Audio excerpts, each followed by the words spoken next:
Hey, hey, hey, welcome back to the English Level Up podcast. You know, have you ever heard someone say, I wish I could learn English while I sleep? And maybe you thought, yeah, right, that sounds too good to be true. Oh my gosh, Mike, I hear that all the time. People imagine just popping on some English audio at night, waking up, and magically fluent. Like, poof! Perfect grammar, perfect vocabulary. Yeah, and sometimes I've caught myself thinking, wow, imagine if that really worked. You know, lying in bed, headphones on, snoozing away, and suddenly your brain just downloads English like a software update. Exactly. But here's the thing, listeners. While it's not literally magic, there is science behind the idea.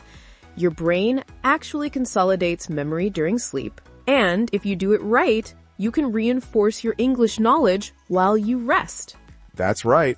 And today, we're diving into all the practical tips, funny stories, and mini challenges so you can start using sleep time as your secret English learning tool. But first, a quick hello for new listeners. I'm Emma, and I'll be sharing personal experiences, correcting Mike when necessary, which is often, and giving you realistic ways to practice English even while you snooze. And I'm Mike, the guy who experiments with all kinds of sleep learning tricks, sometimes wakes up talking to his cat in English, and loves to make learning fun. And yes, today is episode 23. Woohoo! And the theme, as you already heard, is tips to learn English while sleeping. So grab your headphones, maybe a notebook, and let's jump straight into part 1. Because trust me, you're going to want to start listening tonight. All right, Emma, let's start with the basics. When we say learning while sleeping, people often imagine putting on a long, complicated lesson and suddenly remembering everything. That's not how it works, right? No, think of it more like reinforcement. Your brain takes what you've learned during the day and strengthens it while you sleep. Kind of like a mental workout recovery session. I love that analogy. And personally, I noticed this when I listened to short English dialogues before bed. At first, it seemed useless, but after a few weeks, I started recalling phrases I hadn't actively studied in months. Oh, me too. I tried something similar. On weekends, I'd nap while listening to an English podcast, something simple like a 5-minute dialogue. At first I felt silly, like, is this even working? But then I caught myself using new expressions in real conversations without even thinking about it. Exactly. And here's the key. Repetition. The brain loves repetition. So even hearing the same sentences quietly every night can make them stick. Absolutely. And a practical tip, don't use brand new, super complicated grammar or vocabulary. Sleep learning is about reinforcing what you already know. Right. And listeners, here's a relatable example. I had a tough week, really stressed, and decided to just relax with some English audio while napping. The next day, I found myself recalling whole sentences during a meeting. Totally unplanned. That's the beauty of it. And sometimes learners don't even realize they're improving. It's subtle at first. You start noticing that phrases from your bedtime audio appear naturally in conversations or writing. And small, fun challenges help too. For example, pick 5 sentences you want to remember tonight. Record yourself saying them, or find a recording online, and play it quietly as you drift off. Ooh, yes. And the volume is key. Don't blast it like a concert. Your brain likes gentle input when it's winding down. And it helps if the sentences are relevant to your life. Something like ordering coffee. Hi, I'd like a cappuccino, please. Or casual phrases for daily conversation. I love that tip. And pairing visual input with auditory input works wonders. For example, read a short story in English during the day, then listen to it at night. Your brain connects both types of input. Oh, and here's a funny story. I tried sleep learning for 3 months straight. And one morning, I woke up quoting phrases from my audio to my cat. She looked at me like, Mike, are you okay? That's brilliant, but it shows the principle. Even if you don't feel like you're learning, your brain is subconsciously absorbing. And for learners worried about forgetting, that's normal. Sleep learning reinforces, it doesn't replace active study. You still need speaking, writing, and interaction during the day. Yes, and consistency beats intensity. 10 minutes every night is much better than 1 hour once a month. Another thing, the brain is most receptive in light sleep, or when you're drowsy. So listening right before falling asleep is ideal. That's exactly what I do. I combine short audio clips with relaxing background sounds. Rain, gentle music, soft ambient noise. It's like a double bonus. Learning and relaxation. And don't stress if you mix up words or phrases. Your brain will sort it out. I've had moments where I dreamed in English after several nights of sleep learning. When I woke up, I could recall the sentences perfectly. That's amazing. And it's so encouraging for learners who are shy or afraid of making mistakes. Sleep learning helps build confidence subconsciously. So just to summarize part 1, start with what you know, repeat it daily, listen quietly while drowsy, pair audio with reading, and keep it relevant to your life. And add some fun, like mini challenges, short dialogues, or even humorous recordings. Keep your brain engaged, but relaxed. All right, Emma, now let's dive into the fun stuff.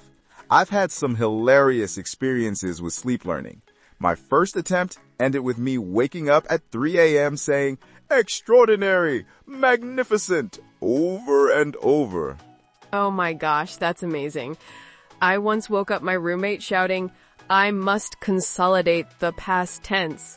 Totally serious. Haha. And that's actually a good point. Sleep learning sometimes leads to sleep talking, which is basically your subconscious rehearsing English. Totally.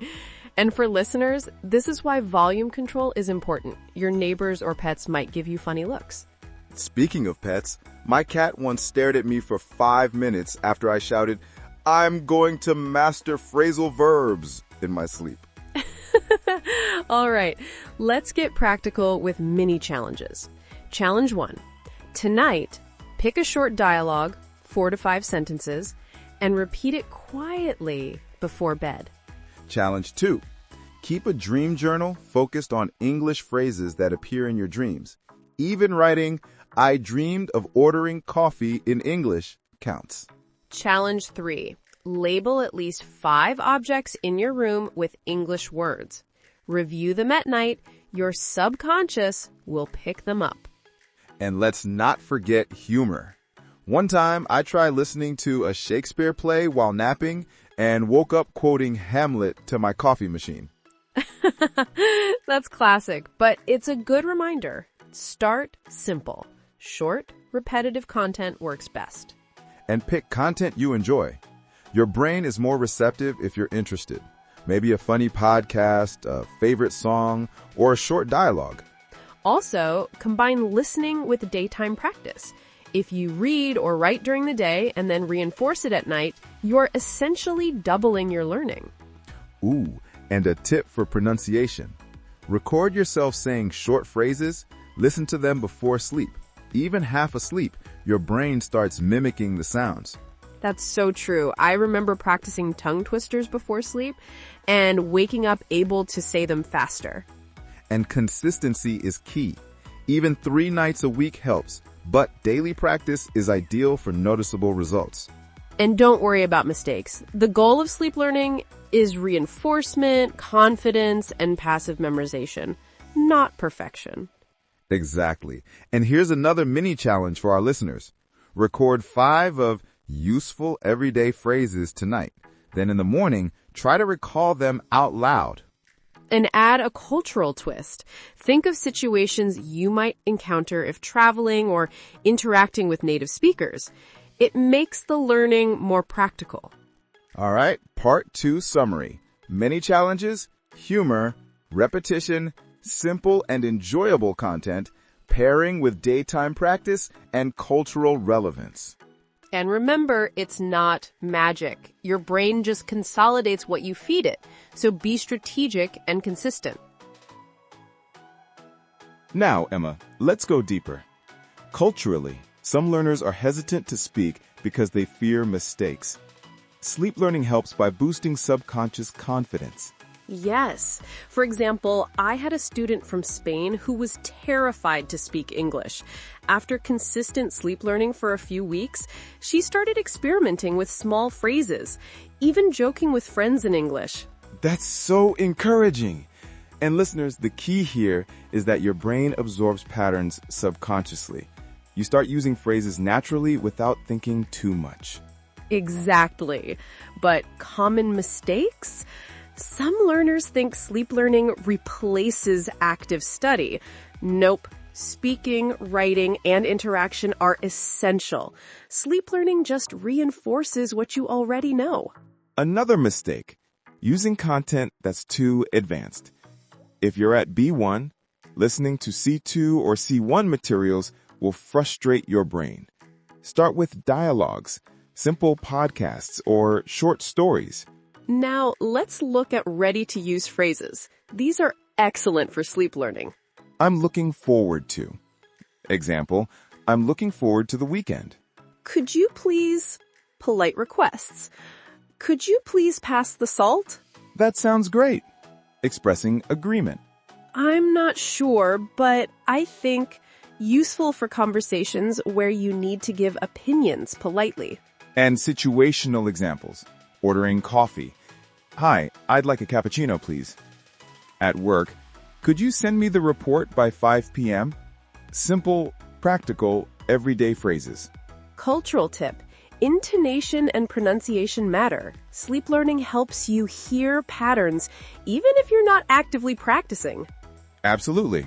Now, before we move to vocabulary, remember, small, repeated input, culturally relevant content, and pairing audio with active practice is the perfect combo.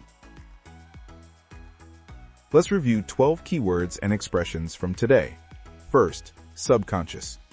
Subconscious means your brain processes information without you actively thinking about it.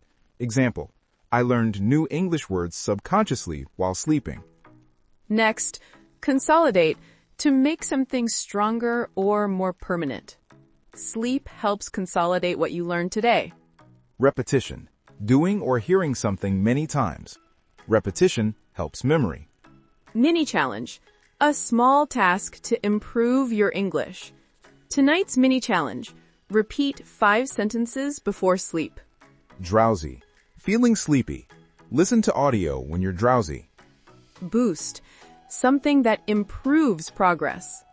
Sleep learning is a boost for your English. Intonation, the rise and fall of your voice. Intonation makes speech sound natural. Consistency, doing something regularly. Consistency is key to learning English. Everyday life, normal daily activities. Use phrases from everyday life for practice. Idioms, expressions not meant literally. Mike mixes up idioms in funny ways. Subtle, small, not obvious. Listening quietly is a subtle way to learn. Relevant, connected to your life. Choose content that's relevant to you. Perfect. Listeners, write these words down, make sentences, and repeat aloud tonight. That's it for today. Thanks for joining us on English Level Up Podcast. Don't forget to like, subscribe, and download the bonus document. It's full of exercises, mini challenges, and extra tips. And remember, if you listen consistently for 3 to 6 months, you will see visible improvement in your English. Sleep learning isn't magic, but it's a fun, effective, and relaxing way to boost your English while you rest. One last tip. Combine active practice during the day with passive listening at night. It's the ultimate English hack. Yes. So grab your headphones tonight, pick a short dialogue, and start reinforcing your English subconsciously. See you tomorrow and keep leveling up your English. Bye, everyone. Sweet dreams and English dreams, too.